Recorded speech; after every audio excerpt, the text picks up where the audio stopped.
श्रीमन नारायण भगवान, अब बिल्कुल प्रारंभ से सुनिए, वही श्रीमन नारायण साक्षात श्री कृष्ण रूप में प्रकट हुए। उन्हीं श्री कृष्ण की तीन प्रधान शक्तियां हैं। भगवान श्री कृष्ण की तीन प्रधान शक्तियां हैं। एक है स्वरूप शक्ति, दूसरी है तटस्था शक्ति और तीसरी है माया शक्ति। सबसे पहली स्वरूप शक्ति, दूसरी तटस्था शक्ति और तीसरी माया शक्ति। माया शक्ति किसको कहते हैं? जिस माया में हम आप सब लोग आकर्षित होते हैं, इस माया को भी संसार में ठाकुर जी की शक्ति से ही प्रकट हुई है। जैसे कई लोग हैं, वो शरीर जन्म लेते हैं तो वो शरीर को सुख देना ही अपने जीवन का उद्देश्य मानते हैं। उनका उद्देश्य क्या है? हमें खाना है, हमें सोना है, हमें ऐसा पहनना है, ऐसा पीना है। वो कहीं ना कहीं शरीर की इच्छा पूर्ति में ही अपना जीवन व्यतीत कर देते हैं। क्यों? क्योंकि उन पर माया शक्ति का प्रभाव होता है। उनके ऊपर माया शक्ति है, वो भी भगवान का स्वरूप है। अगर माया शक्ति नहीं होगी तो संसार कैसे चलेगा?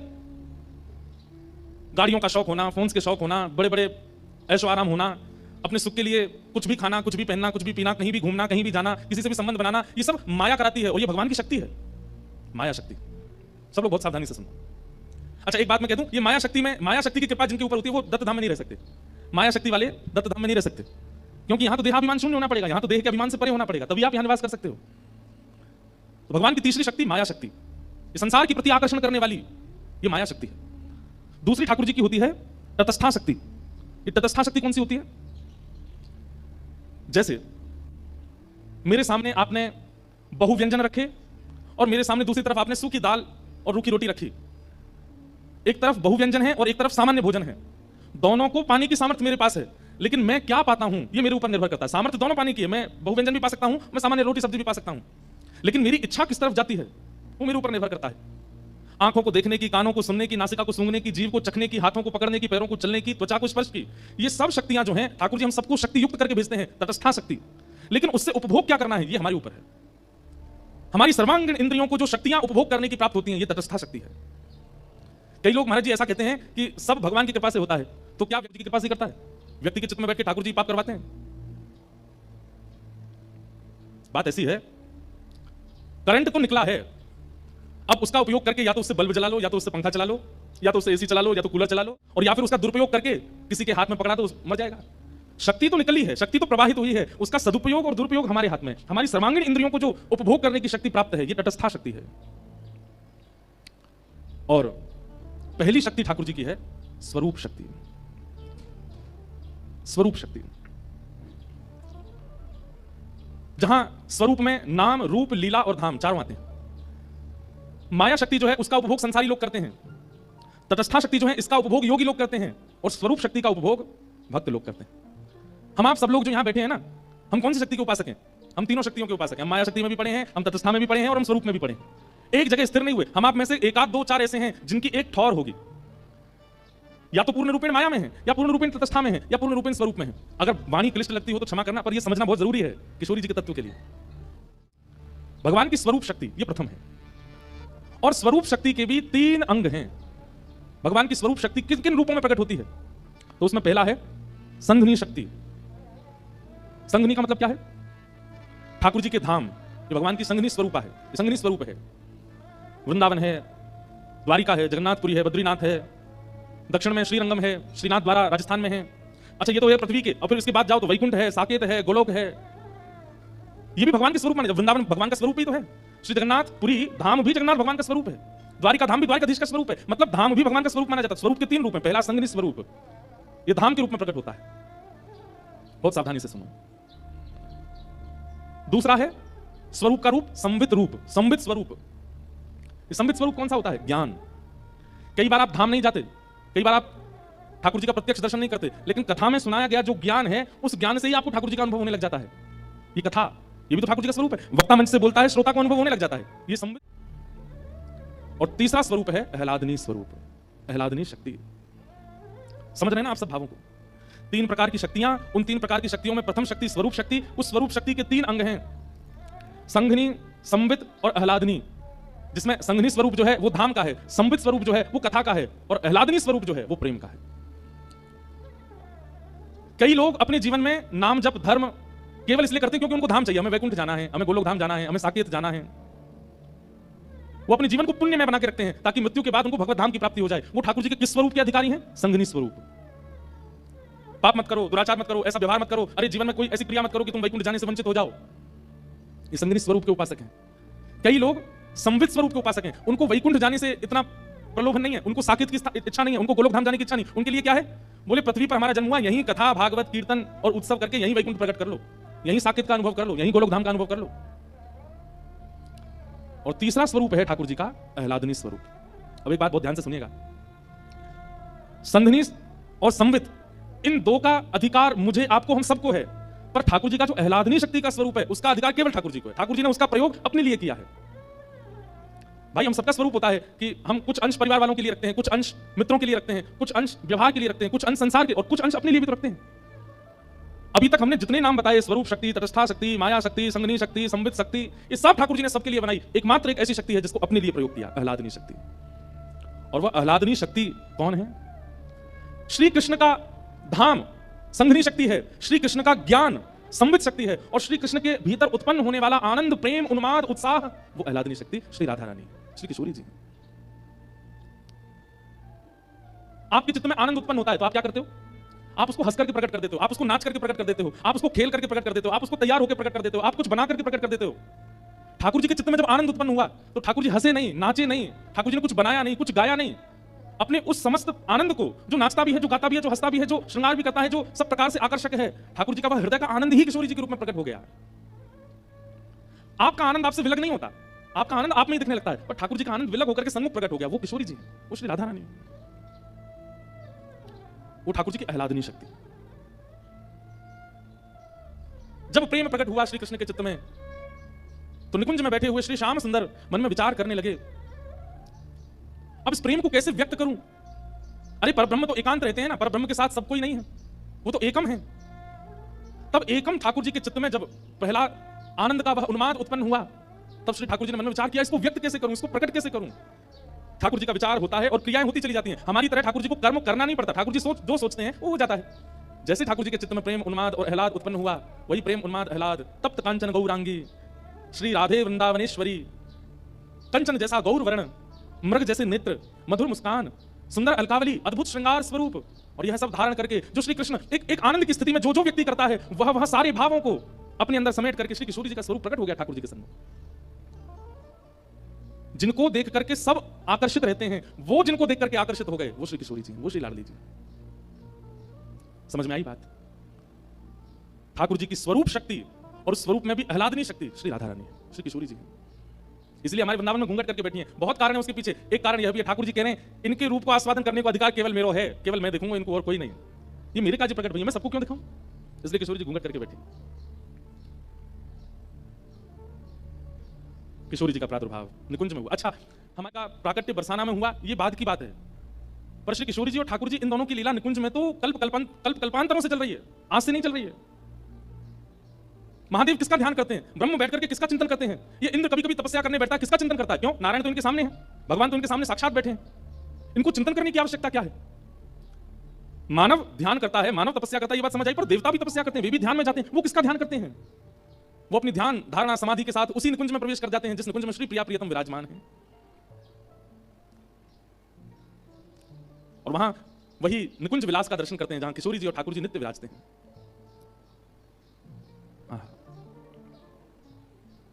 श्री कृष्ण पूरे जगत को आनंद देते हैं, पर श्री कृष्ण को आनंद देने वाली श्री राधा रानी है, श्री कृष्ण को आनंदित करने वाली श्री किशोरी जी हैं, श्री लाडली जी। निकुंज में ठाकुर जी के चित्त से किशोरी जी प्रकट हुई, सुख मिला, ठाकुर जी को आनंद मिला, लेकिन थोड़ी देर बाद मन में इच्छा हुई कि केवल अकेले हम दोनों हैं, यह सुख, यह इसका विस्तार और भी होना चाहिए। तो ठाकुर जी के चित्त से किशोरी जी प्रकट हैं, और फिर किशोरी जी के चित्त से अष्ट सखियां प्रकट हैं, अष्ट सखियों का प्रादुर्भाव हुआ है। और वो अष्ट सखियां कौन कौन है? किशोरी जी ने मन में विचार किया कि श्याम सुंदर को सुख देना है, तभी सबसे पहली सखी श्री ललिता जी प्रकट हुई। और ललिता जी की सेवा क्या है? ललिता जी बीड़ी भोग पधराती हैं, ठाकुर जी को बीड़ा पवाती हैं निकुंज में, ललिता जी। तभी मन में विचार हुआ और श्याम सुंदर को और सुख देने का विचार हुआ, तब दूसरी सखी प्रकट हुई, कौन? श्री विशाखा जी। और विशाखा जी की सेवा क्या है? ठाकुर जी को वस्त्र धारण कराना, अलंकार धारण कराना, इसकी सेवा श्री विशाखा जी की है। और विचार किया, तब किशोरी जी के चित्त से तीसरी सखी प्रकट हुई, श्री चित्रा जी। ये ठाकुर जी को माला धारण कराते, जैसे हम मंच पर बैठते हैं तो गुरु जी आते हैं, महाराज जी आते हैं, माला पहनाते हैं सिर पर धार, ऐसी श्यामा श्याम जैसे निकुंज में अपने आसन पर विराजमान होते हैं, तो उनको वस्त्र आवरण अलंकार धराने की सेवा जो है ये चित्रा जी की है। ये चित्रण करती हैं कि आज निकुंज में श्यामा श्याम ऐसे दिखने चाहिए, तो वैसे वस्त्र, वैसे आभूषण, वैसी माला, उसका चिंतन करके लाती हैं और श्री ठाकुर जी को धारण कराती हैं। और भी कई सेवाएं हैं इनकी। अच्छा, एक बात और सुनिएगा, ये अभी प्राकट्य की कथा हम सुन रहे हैं निकुंज में, जहां नित्य श्यामा श्याम की लीला चलती है। बरसाना में, ब्रजमंडल में इनका प्राकट्य कैसे हुआ वो कथाएं अलग हैं। ये समझ लीजिए कि नित्य विहार करने वाले श्री प्रिया प्रियतम हम जीवात्माओं पर कृपा करने के लिए ब्रजमंडल में प्रकट हुए, फिर उस प्राकट्य की कथा अलग है। बाकी निकुंज में निरंतर ये सेवा चलती रहती है, तो वहां की सेवा का हम प्रारूप पहले समझ रहे हैं। तो पहली सखी कौन? श्री ललिता जी, दूसरी विशाखा जी, तीसरी चित्रा जी, चौथी सखी हैं इंदुलेखा। ठाकुर जी की चौथी सखी श्री इंदुलेखा जी। और इंदुलेखा जी की सेवा क्या है कि ठाकुर जी की भोजन सामग्री सिद्ध करते हैं। ऋतु के अनुसार, मौसम के अनुसार, जैसा मौसम, जैसा वातावरण, जैसी ऋतु, वैसी सामग्री बना करके ठाकुर जी को पवाती हैं इंदुलेखा जी। फिर किशोरी जी ने चिंतन किया, तब उनके चित्त से पांचवी सखी श्री रंग देवी जी प्रकट हुई। और रंग देवी जी की सेवा क्या है? प्रिया प्रियतम दोनों जब सेज पर विराजमान हो जाते हैं, तब उनकी सुंदर पत्रावली बनाना। आज ऐसे पत्रावली बनेगी, आज मयूर बनेंगे गाल पर, आज सुंदर सुंदर ऐसे गोल गोल कुंड जैसे बनेंगे, आज ऐसे केसर के चंदन आएंगे, आज शीतकाल ज्यादा है तो केसर का चंदन नहीं लगेगा, आज ठाकुर जी को अन्य सामग्री, मतलब रूप के श्रृंगार की सेवा श्री रंग देवी जी की है। छठवीं सखी है श्री तुंग विद्या जी।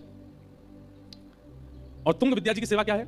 जब प्रिया प्रियतम दोनों श्रृंगार करके सेज पर विराजमान हो जाते हैं, तब उनके सम्मुख नृत्य करना, गान करना, सुंदर सुंदर राग रागनियों को प्रस्तुत करना, विविध विविध प्रकार के नृत्यों को तैयार करके श्री प्रिया प्रियतम का विलास करना, ये तुंग विद्या जी की सेवा है। किशोरी जी के चित्त से फिर सातवीं सखी प्रकट हुई, जिनका नाम है चंपकलता। चंपकलता जी की सेवा क्या है? चवड़ उड़ाना, ग्रीष्म ऋतु में पंखा करना। ये सिंहासन के पीछे खड़ी रहती है, वहां खड़े खड़े श्री प्रिया प्रियतम को केवल पंखा जलती रहती है, चवड़ उड़ाती रहती हैं, उनके सुख का विचार करती हैं। ऋतु के अनुसार जो होना, अब जैसे सर्दी आ जाती है तो सर्दी में क्या करती हैं? सिगड़ी सिद्ध करके लाएंगी, कोयला जला करके सिगड़ी करके फिर वो सामने रखेंगी, मतलब उनके अंग को अनुकूल वातावरण प्रदान करना, ये इनकी सेवा है।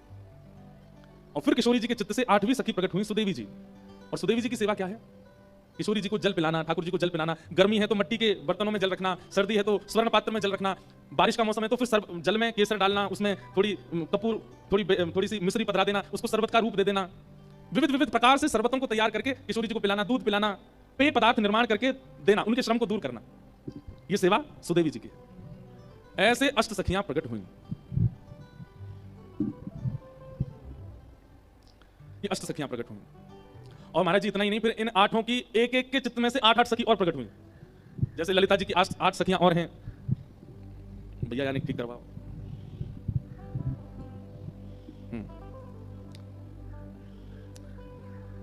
ललिता जी, विशाखा जी, चित्रा जी, इंदु जी, रंग देवी जी, तुंग विद्या जी, चंपकलता जी और सुदेवी जी, ये अष्ट सखियां हैं ठाकुर जी की। ये सब कहां से प्रकट हुई? किशोरी जी के चित्त से इनका प्रादुर्भाव हुआ।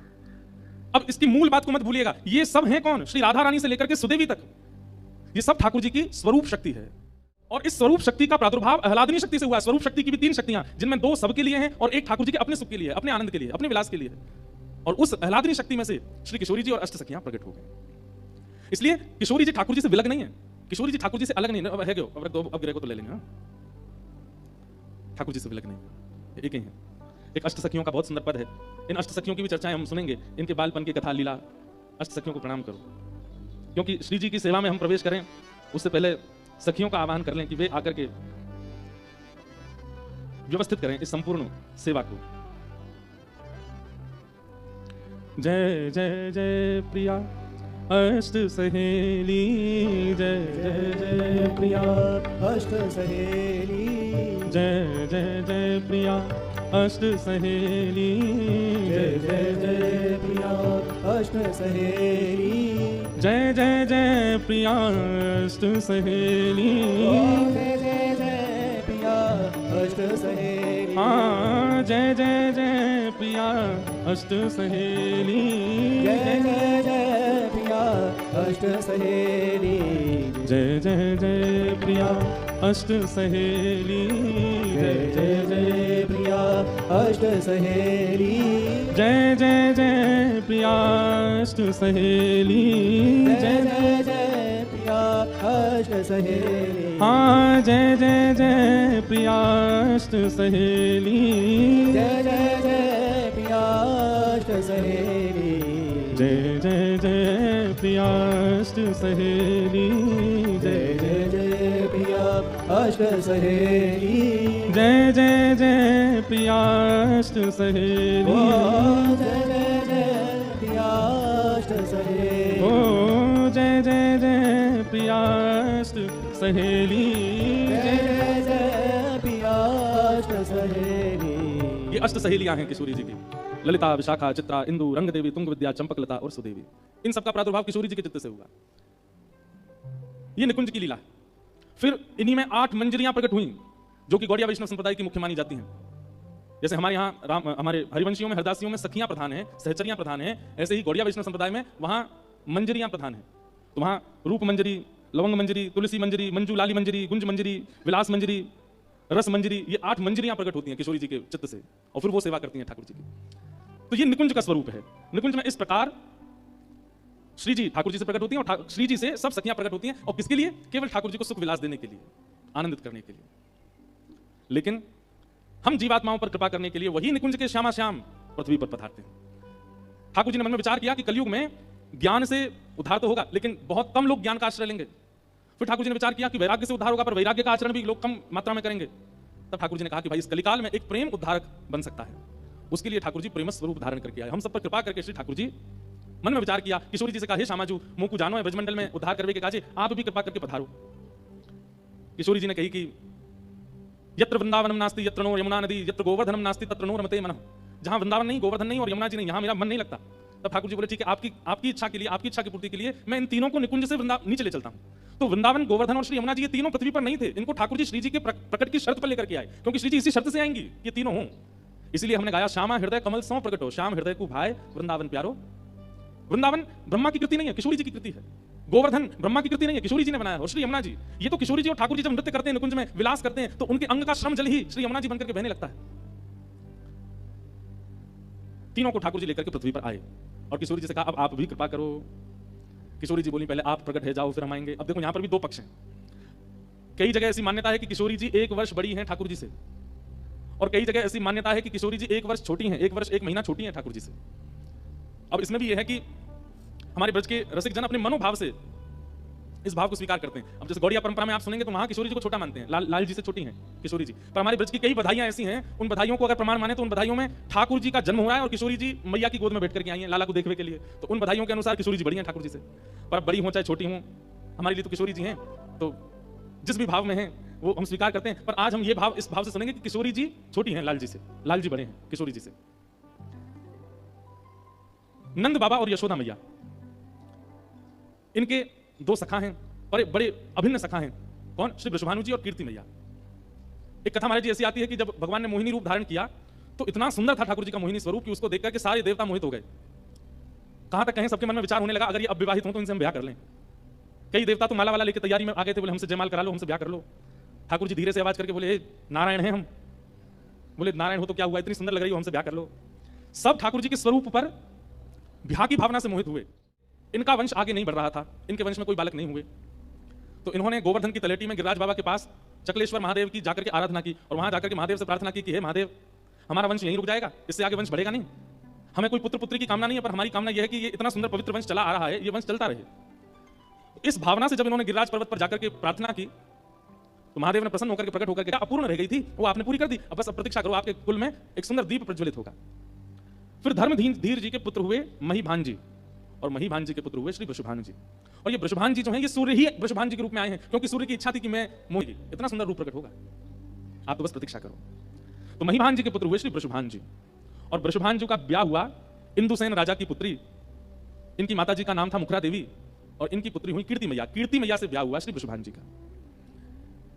2 परिवार, 2 दंपति ऐसे हैं ब्रजमंडल में जिनके पास अथाह की तादाद में धैर्य है, हर चीज से धैर्य है, धन से धैर्य है, संपत्ति से धैर्य है, ऐश्वर्य से धैर्य है। धैर्य का मतलब क्या है कि संपत्ति आने पर ज्यादा विचलित नहीं हुए, बहुत यश मिल जाने पर ज्यादा, हर चीज में धैर्य है, बहुत सरल है, सहज है। लेकिन एक चीज ऐसी है जिससे इन दोनों के चित्त में अधैर्य है। एक तो गोकुल में विराजमान नंद यशोदा, उनके चित्त में अधैर्य है कि हमारे पुत्र नहीं है, और एक बरसाने में श्री वृषभान जी और कीर्ति मैया, इनके चित्त में है कि हमारी पुत्री नहीं। वृषभानु जी और नंद बाबा, कीर्ति मैया और यशोदा मैया, ये आपस में इतने घनिष्ठ मित्र हैं कि यमुना स्नान करने भी संग ही जाते हैं। और जब यमुना स्नान करने जाते हैं तो यमुना जी में हाथ पकड़ करके नंद बाबा और वृषभानु जी एक दूसरे से बात करते करते हमें बोले, हे यमुना मैया ऐसी कृपा करियो हमारे नंद बाबा के यहाँ एक लाला है जाए। और फिर डुबकी लगाते हैं वृषभान जी, फिर नंद बाबा के, हे यमुना मैया जैसे वृषभान जी आशीष दे रहे हैं वैसे मैं भी आशीष दूं, आप कृपा करियो इनके लाली है जाए, और यदि इनके लाली है गई तो मैं अपने लाला को ब्याह इनसे करा दूंगा। अभी तो ये हमारे मित्र हैं, बाद में हमारे संधि है जाएंगे, बाद में हमारा संबंध है जाएगा। नंद बाबा और वृषभानु जी की बात दूर बैठी बैठी सुनती हैं जब यशोदा मैया और कीर्ति मैया दोनों प्रसन्न हो जाती हैं। अरे सखी, कहीं जे सपनों ही तो नहीं रह जाएगा। ये दोनों मित्र रोज हाथ पकड़ करके यमुना स्नान करते समय ऐसा भाव रखें कि हमारे पुत्र हो, तुम्हारी पुत्री हो तो ब्याह कर देंगे, लेकिन कहीं ये केवल बात ही तो नहीं रह जाएगी, कहीं स्वप्न तक सीमित तो नहीं रहेगा। कीर्ति मैया कहती तुम चिंता मत करो, जल्दी होएगा कछु ना कछु। आहा, अब बिल्कुल सावधानी से सुनिएगा, उत्सव की ओर चल रहे हैं हम।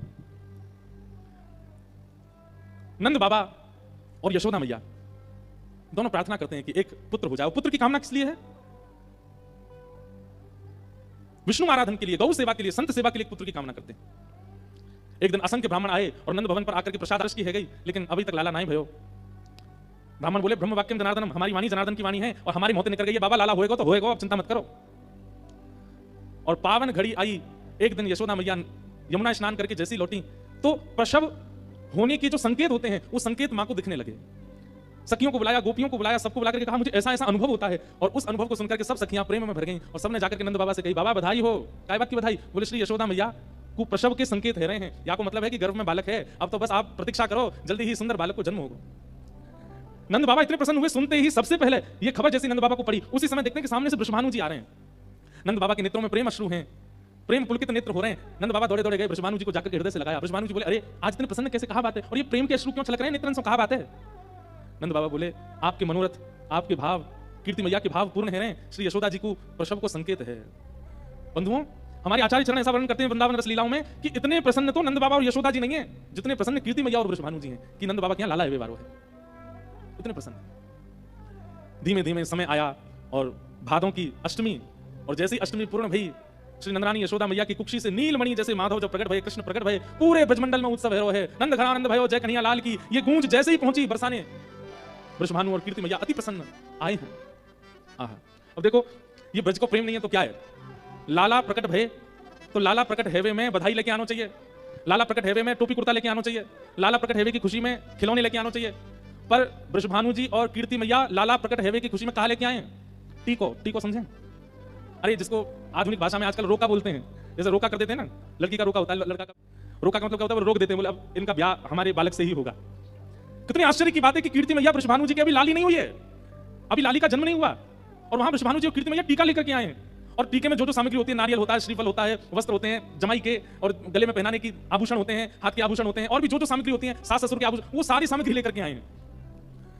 नंद बाबा अपने द्वार पर खड़े होकर के खूब लुटा रहे थे, तभी देखा वृषभानु जी और कीर्ति मैया आए, आकर के तुरंत नंद बाबा को हाथ पकड़ो, भीतर लेके गए, बोले भीतर चलो। नंद बाबा बोले अरे इतनी सामग्री काय को लाए हो? बोले देख तो लो कहाँ लेके आए हैं। वस्त्र हटा करके देखो महाराज, तो में तो संबंध पक्की करने की जो जो सामग्री होती है वो लेकर के आए हैं वृषभानु जी और कीर्ति मैया। नंद बाबा के नेत्र सजल गए। नंद बाबा बोले हे वृषभानु जी अभी तो लाली भई नहीं है, आप पहले टीको करवे आ गए। बोले यहाँ हमारे करवे आया हूं, मैंने कहीं से सुनी है कि आपके घर साक्षात नारायण समान बालक जन्म हुए हैं, अभी टीका कर जाऊंगा तो या टीका की पूर्ति के लिए लाली को आना पड़ेगा, या हमारे अभी पहले टीका कर जाऊंगा। ब्रज की भाव है। आहा, जैसे ही बाहर सबन को पता चली, भीतर वृषभानु जी गए और एक दिना के ठाकुर जी हैं, बस एक दिना के ठाकुर जी को वृषभानु जी और कीर्ति मैया दोनों अपना हाथ स्पर्श करके टीको कर रही हैं, वस्त्र पधरा रही हैं, गले में माला पहना रही हैं, और जमाई को जो जो करना किया जाता है शादी से पहले वो सब कर रही हैं, उनके पैरन को पूज रही हैं, उनकी परिक्रमा कर रही हैं, नजर उतार रही हैं। और यशोदा मैया ये देख देख करके इतनी आनंद में भर रही हैं। बोले बताओ 24 घंटा को भयोना लाला, संबंध पहले गए, रोका पहले गए ठाकुर जी को, टीका हो गया। हमारे ब्रज में आज भी गाते हैं, तो ये कहना गलत होगा कि देव पुष्प वर्षा कर रहे हैं, ये पुष्प नहीं लुटा रहे हैं, आज तो देवता खुद ही वर्षा बन बन के कूद रहे हैं, कि स्वयं ही उतर करके आ रहे हैं दत्त धाम में इस आनंद उत्सव के लिए।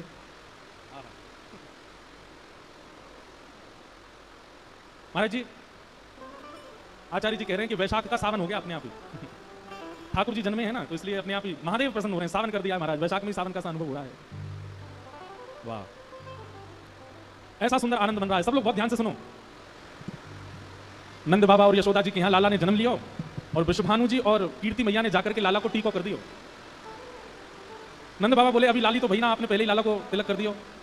तो बोले यही मारे कियो कि अभी तिलक कर देंगे तो फिर या तिलक की पूर्ति के लिए लाली को आना पड़ेगा, लाली को आना पड़ेगा। ब्रजमंडल में उत्सव भये, नंद बाबा खूब लुटा रहे हैं। तब वृषभानु जी ने बस अपने आंचल को पसार करके एक ही वस्तु मांगी कि बधाई में देना हो तो अपने लाला को दे दो, बस और कुछ नहीं चाहिए। ये जैसे लाला आपके हैं वैसे ही लाला हमारे बने रहे, ऐसी कृपा। नंद बाबा ने हृदय से लगाया वृषभानु जी को। वृषभानु जी और कीर्ति मैया वापस बरसाने चले गए और आपस प्रतीक्षा कर रहे हैं कि कब वह घड़ी आवेगी और लाली को अवतरण होएगा। संत जनों की कृपा से, ठाकुर जी के अनुग्रह से महाराज जी उत्सव तो है ही गया होगा। आज देवता ही उत्सव मना रहे हैं, वर्षण कर रहे हैं। और एक बात कही जाती है कि उत्सव के प्रारंभ में, उत्सव के विश्राम में या उत्सव के मध्य में यदि देव पुष्प वर्षा कर दें तो इसका मतलब है कि उस उत्सव में केवल मानव नहीं है, देवता भी आए हुए हैं, वो भी उस उत्सव को स्वीकार कर रहे हैं।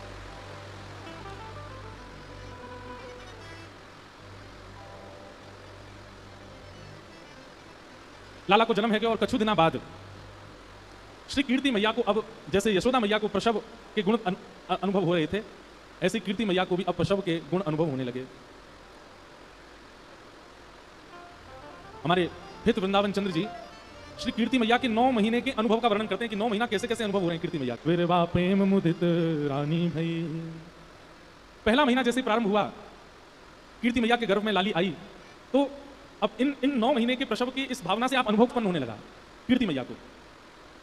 अत्यंत दोषयुक्त व्यक्ति में भी प्रेम का भाव उत्पन्न होने लग जाए, दया की भावना आने लग जाए, करुणा की भावना आने लग जाए। आया तब क्या हुआ, बोले परम सुख सानी, इतने सुख में आ गई हैं कीर्ति मैया।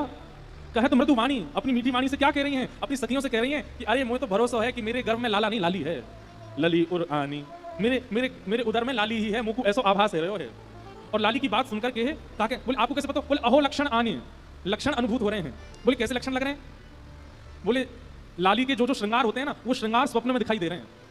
कभी बेनी चोटी दिखाई देवे, कभी कानन के कुंडल दिखाई देवे, नाक की नथनी दिखाई देवे, छोटे छोटे हाथन में महावर दिखाई देवे, पामन की पाजेब की छमछम आवाज सुनाई देवे, लहंगा दिखाई देवे, चुनरी दिखाई देवे।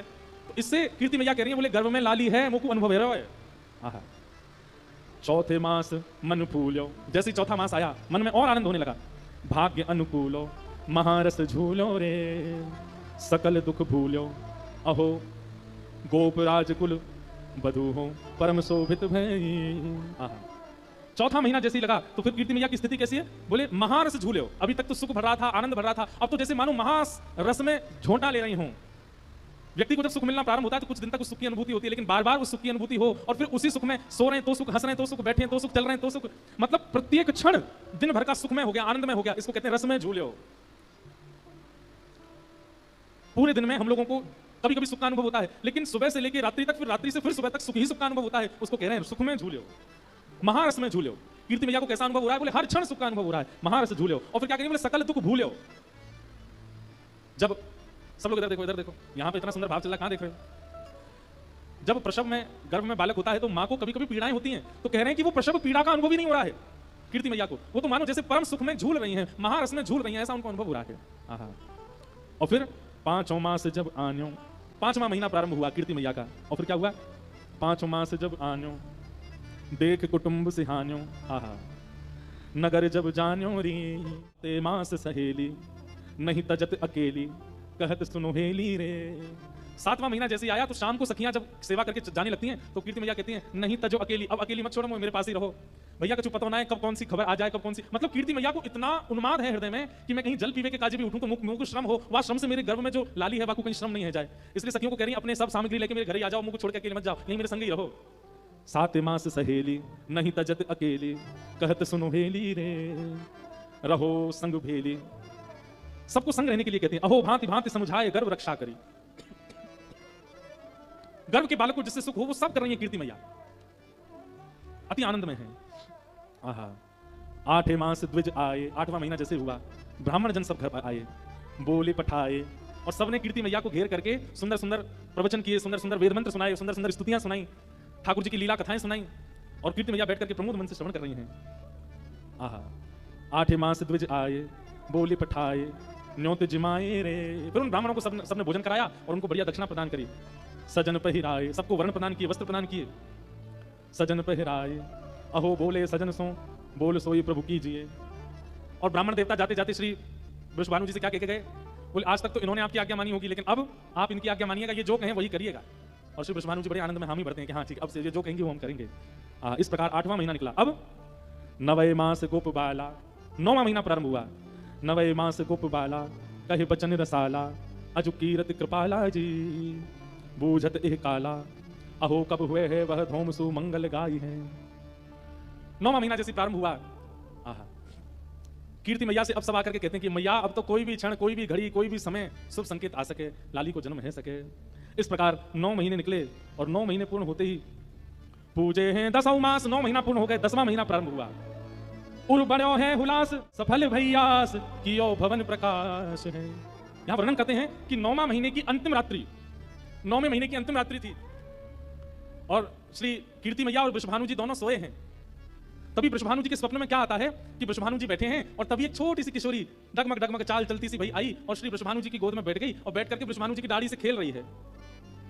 और ठीक उसी समय कीर्ति मैया को भी स्वप्न आया। और कीर्ति मैया को क्या स्वप्न आया कि एक नन्ही सी किशोरी, सुंदर गौर वर्ण स्वरूप है, वो आई है और आकर के गोद में बैठ करके मानो मानो कीर्ति मैया की छाती टटोल रही है और मानो कह रही है कि मुख दूध पिलाओ। और तुरंत कीर्ति मैया अपना पयोधर जैसे ही मुख में देती हैं, नेत्रों से अश्रुपात होने लग जाता है। ऐसा कोमल अंग, ऐसा सुंदर स्वरूप, नेक सी लाली गोद में बैठ करके दुग्धपान कर रही है। और अचानक ही दोनों की निद्रा खुली। और जैसे ही दोनों की निद्रा खुली, वृषभानु जी कीर्ति मैया से पूछा कहाँ भयो? कीर्ति मैया वृषभानु जी से पूछा कहाँ भयो? अरे मैं तुमसे पूछ रही हूँ कहाँ भयो? बोले मैं हूं तुमसे पूछ रहा हूँ कहाँ भयो?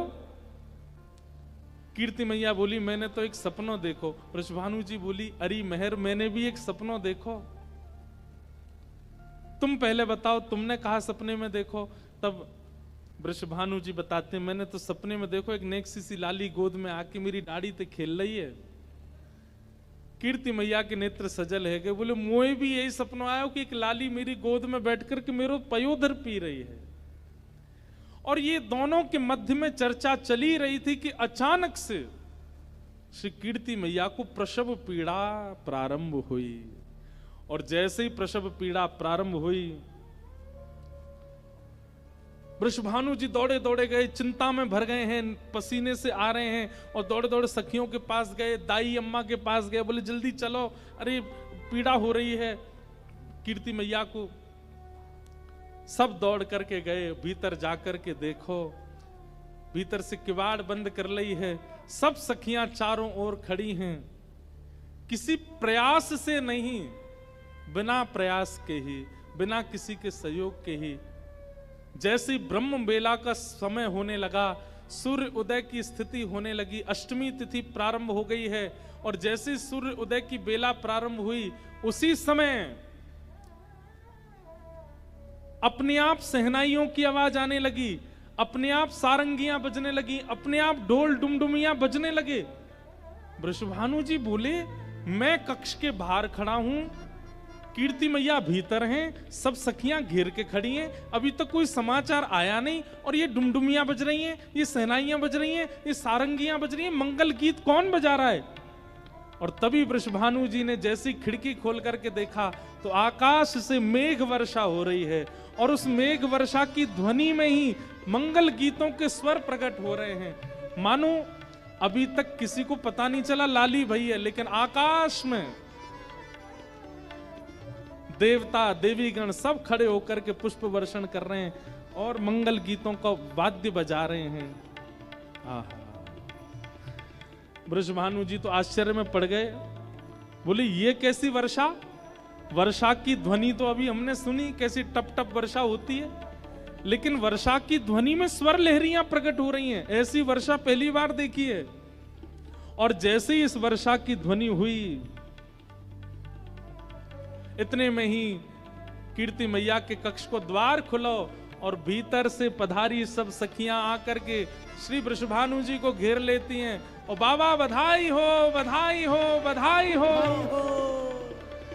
वृषभानु जी के हाथ पैर कांप रहे हैं, क्योंकि सुननो चाहे कि लाली भई है, कहीं ये नहीं कहें लाला भयो। बधाई तो पता मो भई है, लेकिन लाली भई है ये समाचार मिले। वृषभानु जी कह रहे मैं तुम्हारे हाथ जोड़ूं, पाम पूजू, पहले ये बताओ कौन भयो? आहा, वृषभानु जी तो इतने आनंद में भर गए, जानो तो चाहिए कीर्ति मैया के पास, पर दौड़ने लगे भवन के बाहर। सखियां दौड़ के बोली कहां भयो, कहां को जा रहे हो? अरे भवन उधर नहीं है, इधर है। तो वृषभानु जी बोले मुझको पतौली चल रही है, ऐसा लग रहा है कि कमरा बदल गए हैं, खिड़की बदल गई है, कछु कह रहे हो भीतर से। अरे सखियों मेरी स्थिति नहीं है भीतर जावे की, तुम आओ मुझको पकड़ के ले चलो। और सब सखियां मानो जैसे कोई बहू को पकड़ के ले जाती है, ऐसे वृषभानु जी को पकड़ के भीतर लाए हैं। और तभी देखिए आहा, कीर्ति मैया के बगल में ऐसी मानो जैसे कमल दल खिल गया हो, कमल किसी कली खिल गई हो, ऐसे किशोरी जी का सुंदर स्वरूप विराजमान। आज अपने भाग्य की सराहना श्री वृषभानु जी नहीं कर रहे हैं, देवता भाग्य की सराहना कर रहे हैं वृषभानु जी के। ऐसे आनंद में भर गए, हृदय से लगा करके नेत्र सजल हो गए। बंधुओं एक बात कहें, लाला जन्म होता है ना तो घर में उत्सव होता है, पर जब लाली जन्म लेती है ना तो माता पिता के नेत्र सजल हो जाते हैं, नेत्र करुणा से भराते हैं, भाव से भराते हैं। और एक बात और कहते हैं हम, लाला जन्म लेता है ना तो पिताजी माताजी बड़े खुश होते हैं, चलो हमारे भाग्य का दीपक हुआ। लेकिन लाली जब जन्म लेती है ना तब पिता को माता को अपना कर्तव्य समझ में आने लग जाता है। हम तो भैया देखो, हमारा तो आप लोग अनुभवी बैठे हो, पर पुत्र का जन्म देना भले ही सुख देता हो, पर लाली का जन्म देना कहीं ना कहीं आनंद देता है। पिता को ऐसा लगने लगता है कि अब मेरा जीवन किसी के लिए है। पुत्र को देख करके तो ये लगता है कि चलो इसका जीवन होगा, पर पुत्री को देख करके पिता को लगता है कि मेरा जीवन किसी के लिए है, मुझे अब व्यवस्थित जीना है, इसके लिए करना है। कहीं ना कहीं अगर पिता पहला जन्म उसके घर में पुत्री का होता है, वो पिता संभला रहेगा जीवन भर। क्योंकि कहीं ना कहीं पुत्री जन्म लेकर के पिता को समझा देती है कि आपका जीवन ऐशो आराम सुख संपत्ति भोगने के लिए नहीं है, अब थोड़ा व्यवस्थित हो जाइए, थोड़ा समझदारी से जिए, हम आपके घर में आई हैं। वृषभानु जी आनंद में भर गए, आहा, गोद में ले लिया। लेकिन वृषभानु जी बहुत देर तक बैठे रहे। कीर्ति मैया बोली कहाँ भयो? अरे मैं इतनी देर तक आपको लेके बैठूं जी, अपनी आंख का क्यों ना खोल रही है? ये अपनी आंख का क्यों ना खोल रही है? कीर्ति मैया बोली अभी अभी जन्मी है, श्रम भयो है, थोड़ी देर आराम करेगी फिर खोल लेगी। वृषभानु जी बोले ठीक है, तो मैं अब जाऊं, व्यवस्था करूं, वैदिक मंत्रण के काज, ब्राह्मण को बुलाऊं, गौ सेवा करेंगे, गौ पूजन करेंगे, आराधन करेंगे सब। लेकिन जैसे लाली आंख खोले मुझको बुलवा लियो। कीर्ति मैया बोली हाँ चले जाओ। वृषभानु जी बाहर गए, अटारी पर जाकर के पूरे बरसाने को खबर दे दी, भैया बधाई हो, आप सबन के आशीर्वाद सो और सब जन्म की कृपा सो हमारे घर लाली को जन्म भयो है। आहा, सब लोग आनंद में भर गए, सब लोग झूमन लगे, आनंद में भर करके हमारे